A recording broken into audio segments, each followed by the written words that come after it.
ज्यांना डावलण्यात आलंय पालकमंत्री पदावरून तेच भरत गोगावले यांनी सुद्धा प्रतिक्रिया दिली आहे। पालकमंत्री पदाचा निर्णय हा धक्कादायक आणि अनपेक्षित असल्याची प्रतिक्रिया भरत गोगावलेंनी दिली आहे। रायगडचं पालकमंत्री पद अदिती तटकरेंना देण्यात आलंय आणि याच निर्णयानंतर गोगावले समर्थकांनी महाडमध्ये रास्ता रोको केला होता।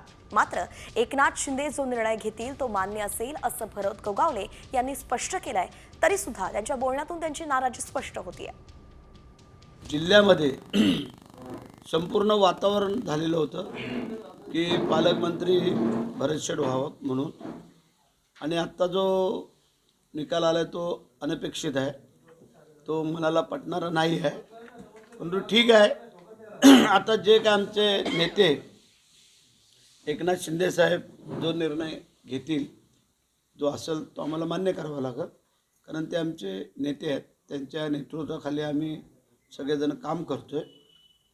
त्यांच्या मनात काय असेल किंवा काय तर ते सांगतील।